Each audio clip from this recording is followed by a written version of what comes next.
Olá, alunos da primeira série. Vamos iniciar logo esta primeira etapa fazendo uma revisão do conteúdo de pré-história que havíamos visto na aula introdutória. Aqui iremos fazer uma revisão e, consequentemente, adentrando no assunto de pré-história, onde veremos o processo de evolução do homem primitivo até chegarmos às grandes civilizações. Primeira coisa importante que devemos entender sobre a história é perceber o seu conceito, tá certo? Esse conceito de história você vai encontrar em vários livros didáticos com a conotação um pouco diferente, mas a sua essência é a mesma.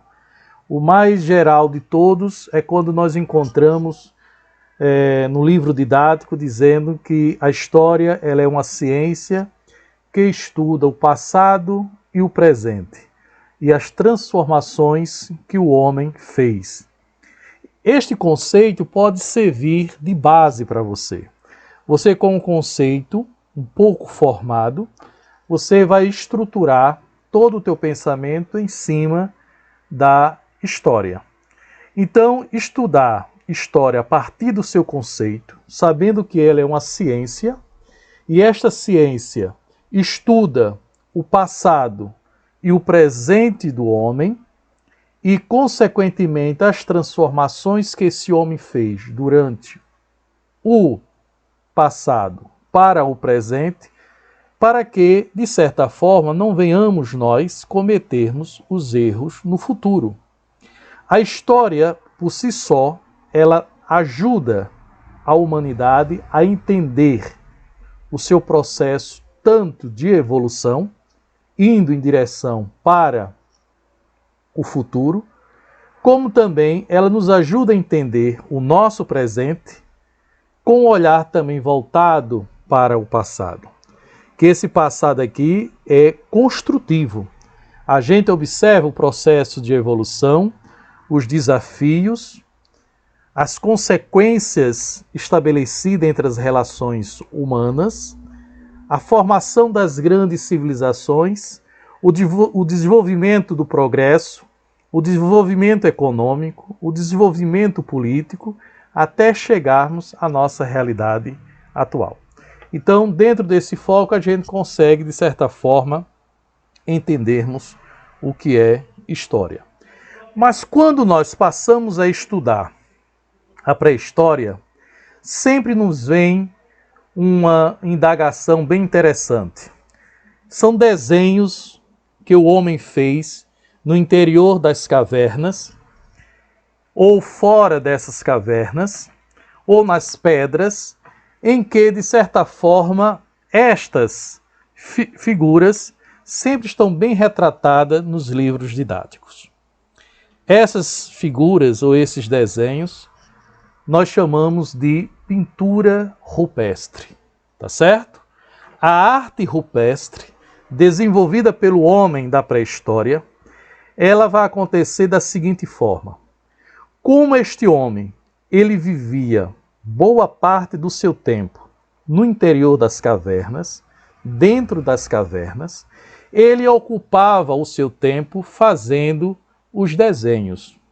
Há um erro quando alguém quer comparar ou fazer uma análise dessas pinturas rupestres, atribuindo a elas aspectos religiosos.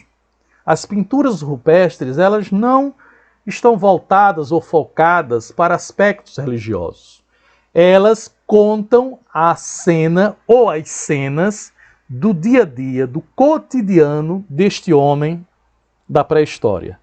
Contra relatos de conflitos, de caça, de pesca. É este cenário que a pintura rupestre vem trazer para a gente. Ela faz essa leitura do cotidiano da vida do homem primitivo. Esse homem que, pelo fato dele passar boa parte do seu tempo no interior dessas cavernas, ele vai preencher o seu tempo fazendo esses desenhos, essas pinturas.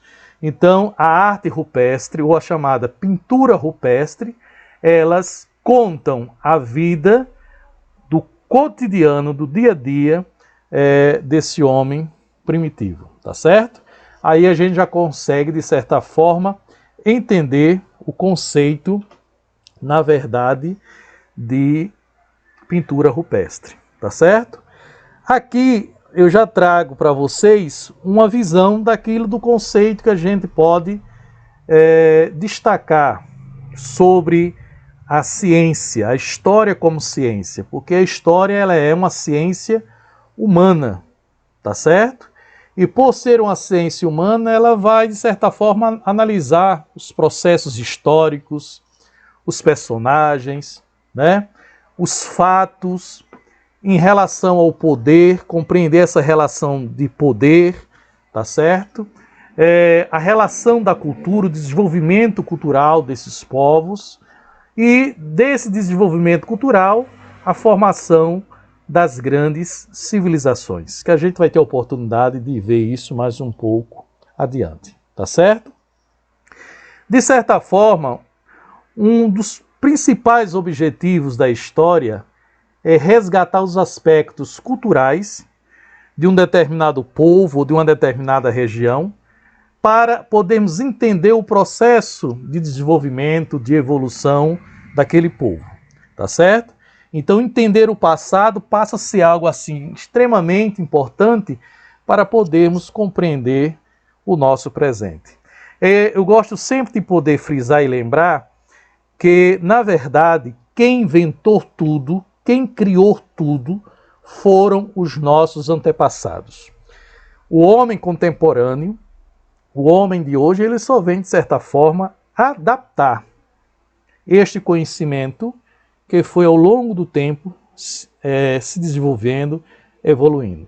Desde o processo em que o homem começa a dominar o fogo, constrói a roda e é capaz de se organizar em sociedade, criando um Estado e suas leis, desde o processo do homem que vai fazer a irrigação da terra através dos diques, fazendo canais de irrigação, este homem ele vai desenvolver uma tecnologia que vai levar esse homem à Lua. Agora, perceba-se que não é nada de agora.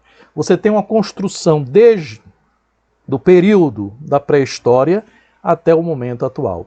Então, o homem, observando, porque um dos aspectos importantes do processo da evolução do homem é a observação.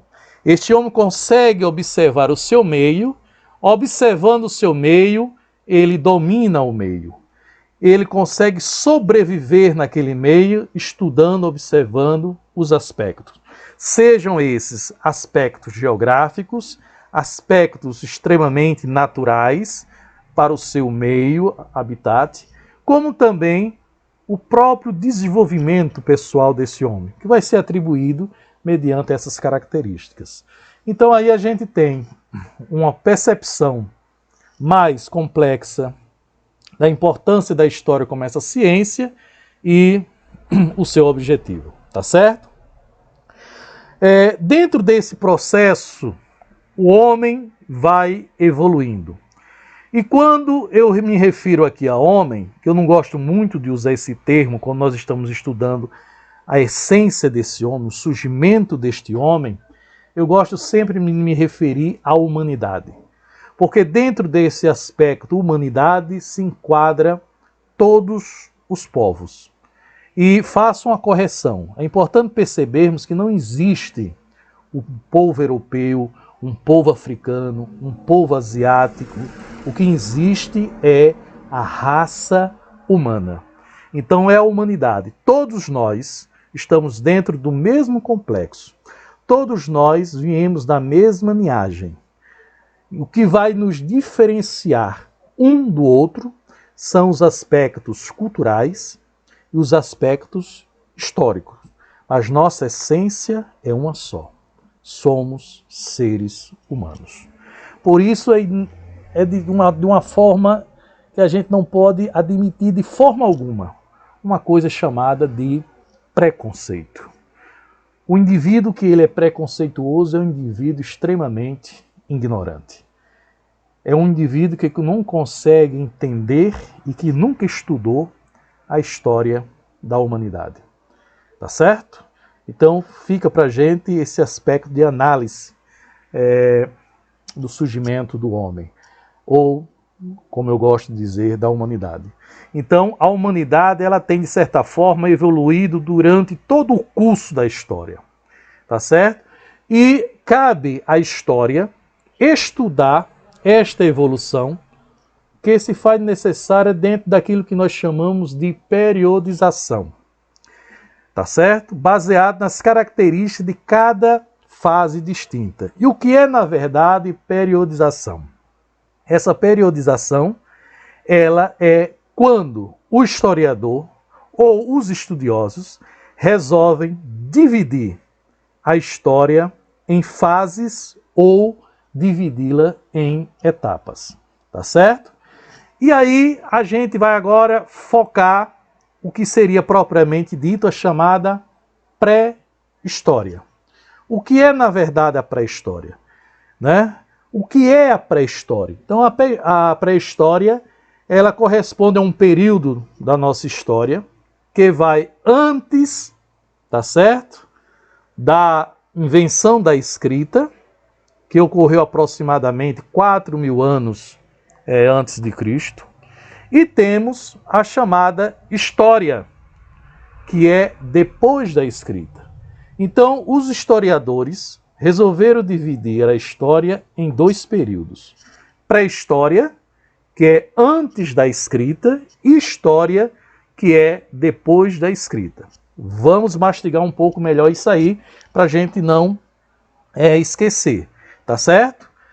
A pré-história é o período em que este homem, ele não domina a escrita, tá certo? Este homem está em processo de evolução, ele não conhece os sinais, ele não é capaz de se comunicar por meio dos sinais. Então, esse período é chamado de pré-história. Já a história é o período pelo qual o homem consegue dominar os sinais, a escrita, e ele consegue se comunicar com outros povos através da escrita. Então, o período que corresponde à escrita, o surgimento da escrita, dos símbolos, ou propriamente dito, esses símbolos que são o alfabeto, é o período em que o homem passa a dominar culturalmente os seus meios e os seus aspectos de relacionamentos sociais. Tá certo? Então, a história é o período que nós temos aí o surgimento da escrita. Tá? E é importante também percebermos que este período de evolução da humanidade está também bem discriminado em dois estágios. Esses dois estágios da evolução da humanidade é chamado de selvageria e barbárie, tá certo? O período que nós chamamos de selvageria corresponde ao período da pré-história, tá certo? Quando esse indivíduo ele é nômade, e nós sabemos o conceito de nômade, né?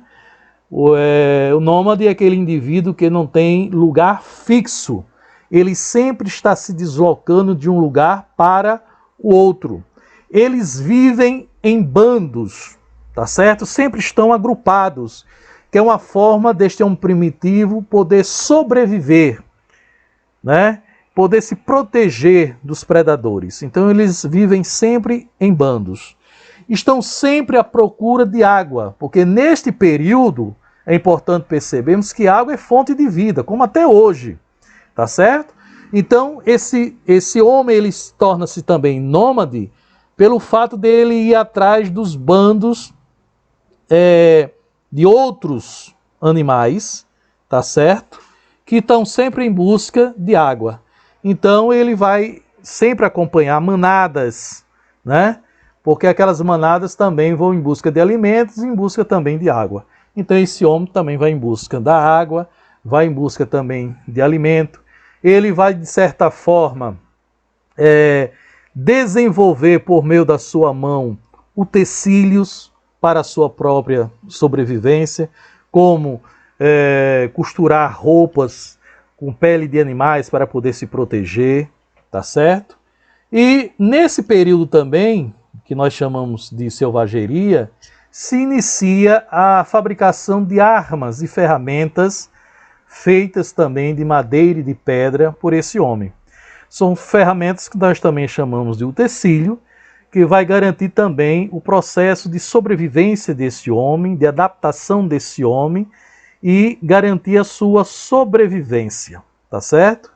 E ao longo de sua vida, esse homem ele vai melhorando, tá certo? E essas ferramentas vai dar a este homem condições dele poder sobreviver, melhores condições de vida. E aí esse homem, ele vai evoluindo. Neste processo de evolução, você vai ter esse homem que vai habitar em cavernas, tá certo?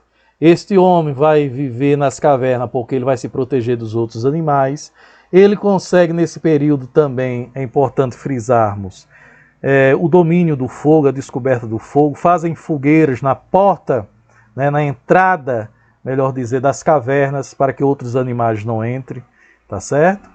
Esse homem vai, de certa forma, dominando alguns aspectos de utensílios e de meios que vai garantir a sua evolução e, consequentemente, perpetuar esse homem para outros estágios da vida. Então esse é o período que nós chamamos de selvageria. Já o período que nós chamamos de barbárie, né, é um período que nós destacamos o processo aí que se chama de Neolítico, tá certo? O Neolítico, que é esse período que se destaca muito no período barbárie, é o processo em que esse homem ele vai domesticar os animais, tá certo? Ele vai desenvolver a pecuária. Este homem passa a dominar a agricultura, tá certo? E é interessante percebermos que o homem ele abre o campo, mas de certa forma quem vai ter a iniciativa de cuidar da lavoura, colher, serão as mulheres, tá certo? Eles passam a ter um trabalho de certa forma coletivo, tá certo? Porque eles passam a viver, de certa forma, estabelecer-se em comunidade. Então vai existir uma certa igualdade entre homens e mulheres aí. E a mulher, é interessante percebermos que ela vai ficar responsável pela agricultura, como também cuidar das suas crias, cuidar dos seus filhos, tá certo? Eles deixam de ser nômades, tá certo? E passam a ter residência fixa, tá certo? Vão construir casas, vão morar. E dentro desse processo já acontece algo chamado de fidelidade. Aí você vai ter a construção da família. E com o processo de evolução desse homem, ele vai chegar a uma prática que vai dominar a metalúrgica, que nós vamos chamar de idade do ferro. Esse homem vai dominar o ferro, ele vai dominar os minerais, ele vai ter isso a seu favor para se fortalecer cada vez mais como um indivíduo cheio de contextos evolutivos, culturais e intelectuais. Agora, tudo isso é importante percebermos graças à capacidade que o homem tem de observar e aprender com as observações. E o terceiro estágio da evolução da humanidade é o que nós chamamos de civilização. E onde você vai ter aí a civilização? Quando nós temos a revolução urbana. E o que é a revolução urbana? O surgimento das cidades, tá certo? Estas comunidades agrícolas que eram autossuficientes, tá certo? Vão crescer, vão se expandir e vai dar lugar a sociedades urbanas, tá certo? Então nós vamos ter aí, com o surgimento da sociedade urbana, nós vamos ter aí o surgimento da propriedade privada. Os grandes poderosos vão se apossar das terras mais férteis. E os menos favorecidos, que não conseguem se impor durante o domínio desses poderosos, vão ficar com as terras menos férteis. e termina trabalhando para esses donos das terras férteis. E aí você vai ter a relação entre o privado, a propriedade privada. Isso vai gerar, consequentemente, a desigualdade social. E aí você vai ter o surgimento, o aparecimento do Estado. E para se ter um Estado, tem que ter alguém que vá governar. E geralmente, quem vai governar esse Estado é a família mais poderosa, é aquele proprietário de terra mais fértil, mais rico, que vai representar o Estado. Por quê? Porque esse indivíduo, ao longo de sua trajetória, ele vai acumular riquezas. Então, boa parte da riqueza vai estar concentrada em suas mãos. E nas mãos, é importante percebermos, de poucos. Tá certo? E aí, você vai ter a invenção, por exemplo, do arado, que o boi vai cortar a terra, substituindo aí a enxada, né? Provocando, assim, de certa forma, uma grande revolução na agricultura, né? A utilização do arado sendo puxado pelo boi, rasgando a terra, né? E aí a propriedade vai, de certa forma, se estender, né? E, diante dessa situação, aqueles indivíduos que ficaram com as terras não produtivas, tá certo? Termina trabalhando para os grandes proprietários de terras e, às vezes, pedindo sementes e ferramentas emprestadas, não podendo pagar, terminam se escravizando, tá certo? E é nesse período aí que vai ter o surgimento ou o aparecimento da escravidão. O pioneirismo da escravidão vai surgir dentro dessa relação. Agora é importante percebermos que nós temos dois tipos de escravidão nas cidades, ou aliás, melhor dizer, nas grandes civilizações. É a escravidão por dívida, que de certa forma era uma minoria, e vamos ter a escravidão por guerra.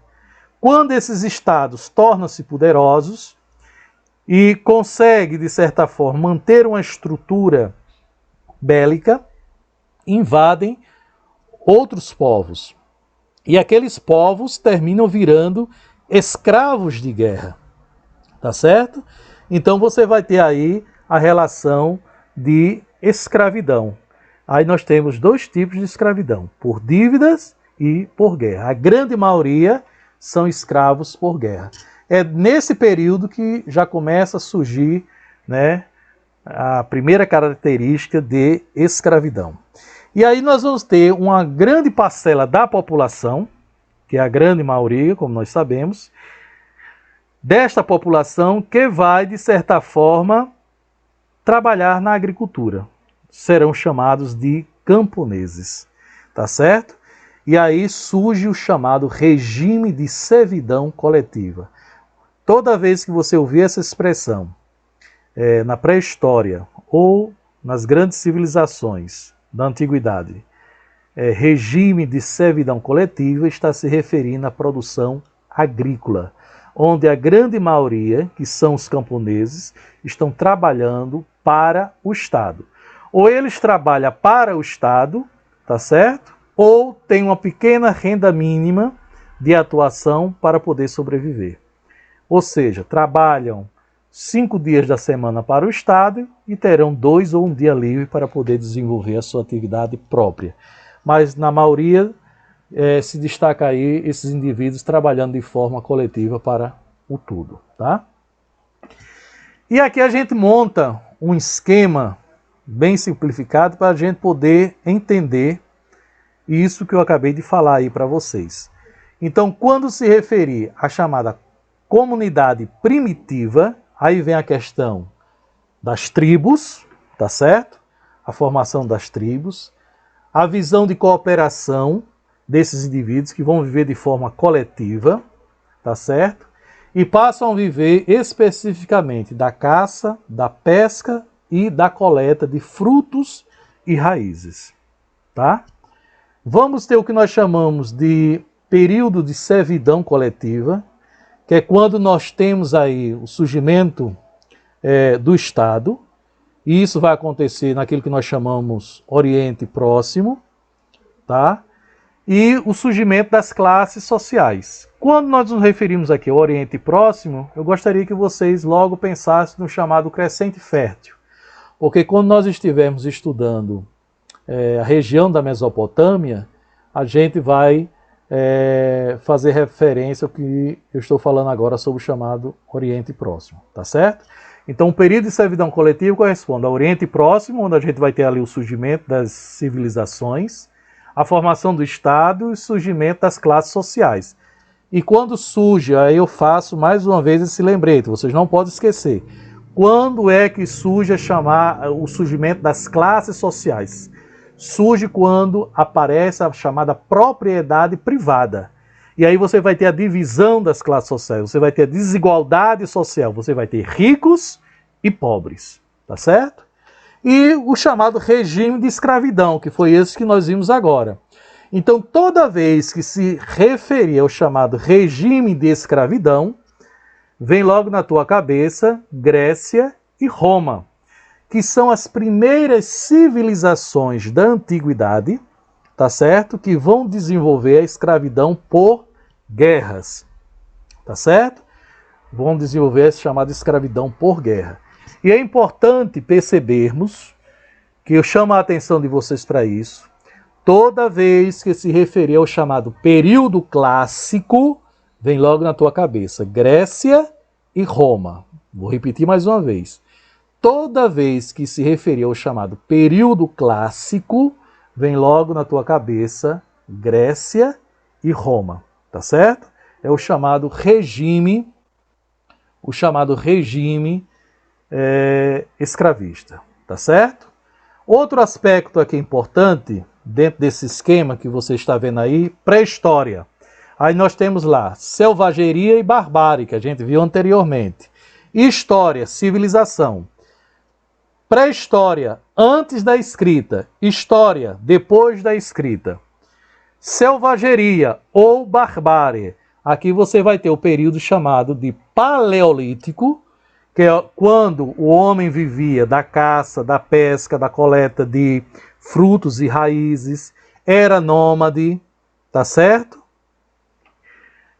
E vamos ter o período barbárie, que é o período que nós chamamos de Neolítico, tá certo? Nesse período neolítico, o homem já passa a dominar a técnica da agricultura, esse homem vai domesticar os animais, tá certo? Esse homem deixa de ser nômade e passa a ser agora sedentário. E o que é sedentário? Que passa a ter residência fixa, tá certo? Mandando você fazer uma análise ou distinguir a característica entre nômade e sedentário, você já sabe que nômade sempre está se deslocando de um lugar para o outro, não tem residência fixa. Sedentário tem residência fixa, tá certo? Então, esse período de barbárie, o homem vai domesticar os animais, esse homem domina a técnica da agricultura, esse homem passa a viver em casa, constrói suas casas, a agricultura está próxima ali da sua casa, esse homem está evoluindo até chegar ao que nós chamamos de idade dos metais, tá certo? E o período da história, que é depois da escrita, você vai ter o surgimento das grandes civilizações. Essas grandes civilizações, né, enormes, com economia, com política, com divisão de classes sociais, tá certo? Criando leis para que o Estado possa ser o executor dessas leis. Então você tem uma complexidade já nesse período de civilização, tá? E outro aspecto também que os historiadores dividiram para a gente é a periodização da história depois das grandes civilizações, daquilo que nós chamamos de formação das grandes civilizações. Então nós vamos ter aqui a chamada Idade Antiga, A Idade Antiga, ela vai da invenção da escrita, que é a história, a partir do surgimento das grandes civilizações. Aí você deve estar se perguntando aí, ô professor, quais são essas grandes civilizações que isso tanto se refere? Essas grandes civilizações são os fenícios, os hebreus, os assírios, tá certo? Os caldeus, babilônicos, os egípcios, os persas, tá certo? Até chegarmos ao período clássico. Ô professor, período clássico, já falei. Período clássico, toda vez que se referir ao período clássico, vem logo da tua cabeça o quê? Grécia e Roma, tá certo? Então, a Idade Antiga, ou também chamado de Idade da Antiguidade, está se referindo à mesma coisa, vem da invenção da escrita até a queda do Império Romano nas mãos dos bárbaros, tá certo? Então, a Idade Antiga, ela vai até o século V, quando o Império Romano é invadido pelos bárbaros. Terminou esse período, cai o Império Romano, aí surge um novo período da história, que vai ser a chamada Idade Média. A Idade Média, ela vai do século V ao século XV, tá certo? Ela vai da invasão dos bárbaros no Império Romano, dando início a um processo chamado de feudalismo, até a queda de Constantinopla. Constantinopla cai no ano de 1453, tá certo? Com a queda de Constantinopla, no século XV, em 1453, fecha-se o que nós chamamos de Idade Média, tá certo? E aí nós vamos ter a chamada desagregação do feudalismo, tá certo? Em que, dentro da Idade Média, você vai ter o seguinte: cada senhor feudal vai mandar no seu próprio feudo. Vai ser criado feudos, que são estruturas latifundiárias dominadas por um nobre. A gente vai ter a oportunidade de ver isso quando nós estivermos naquilo que nós chamamos de Idade Média, tá certo? Não precisamos nos preocupar tanto nesse ponto. Agora é importante percebermos que você tem que, de certa forma, saber o início e o término de cada período. Então a Idade Média, ela inicia-se com a queda do Império Romano no século V, quando Roma é invadida pelos bárbaros, e aqui eu me refiro a Roma do Ocidente, porque é importante percebermos que quando nós estivermos estudando Roma, a gente vai ver isso, o Império Romano ele foi dividido em duas partes, já no seu final, né? Porque o Império Romano ele é dividido em três fases: monarquia, república e império. Então, no final do Império, Roma é dividida, o Império Romano é dividido em duas partes: Roma Ocidental e Roma Oriental, tá certo? Quem foi invadida pelos bárbaros foi a Roma Ocidental, tá? A Roma Oriental, que se refere a Constantinopla, ela só vai cair, ser invadida pelos turcos otomanos em 1453. Terminou esse período, tá certo? Da Idade Média, inicia-se um novo período com a queda de Constantinopla, fecha-se aquilo que nós chamamos de Idade Média e inicia o que nós chamamos de Idade Moderna. Então a Idade Moderna, ela inicia-se com o declínio do feudalismo e a ascensão de uma nova classe social. Esta nova classe social é a burguesia, tá certo? Então, o período da Idade Moderna inicia-se com a queda de Constantinopla, tá certo? Que caracteriza aí o fim da estrutura feudal, e a ascensão quer dizer crescimento, né? Desenvolvimento de uma nova classe social. Quem é essa nova classe social? A burguesia, tá certo? Que vai se estender até a Revolução Francesa, que ocorre no século XVIII, tá certo? Com o término de todo o processo da Revolução Francesa, se inicia o que nós chamamos de Idade Contemporânea. Então a Idade Contemporânea é o que nós estamos vivenciando hoje. Nós somos contemporâneos, vivemos no mesmo período. Então a Idade Contemporânea vai da Revolução Francesa até os dias atuais. Tá certo? Espero que não esteja aí nenhuma dúvida. Depois a gente vai ter a oportunidade de podermos, de certa forma, interagirmos com perguntas. Vamos passar aí atividades para que a gente possa aprimorar o nosso conhecimento e, consequentemente, também irei passar atividades e simulados que vão valer, de certa forma, notas, porque a gente precisa ter isso, né? Para que a gente venha construir o nosso ano letivo, tá certo? Quero que vocês estudem, quero que vocês vão, de certa forma, desenvolvendo uma disciplina de poder estudar. As aulas gravadas, elas têm esse potencial porque você pode estudar em outros horários, mas é importante percebermos que vamos ter também as chamadas videochamadas, as videoconferências, então você vai ter que se fazer presente. E eu também irei acompanhar a frequência de cada um, tá certo? O nosso processo avaliativo, ele vai também se desenvolver durante esse período que nós estamos vivendo, atípico, né? Por causa dessa pandemia, de 3 formas seremos avaliados. Pela nossa participação, tá certo? Pela a realização das atividades que são enviadas para vocês e pela interação que teremos através dos vídeos de chamadas que a gente vai fazer aí, tá certo? Então, essa nossa primeira revisão da nossa aula remota, ela para aqui e vamos dar continuidade agora conhecendo os períodos das fases da história que a gente estudou. Então, vamos começar a ver detalhadamente o que vai ser o chamado período paleolítico, neolítico, idade dos metais, até chegarmos às grandes civilizações, tá certo? Um abraço a todos.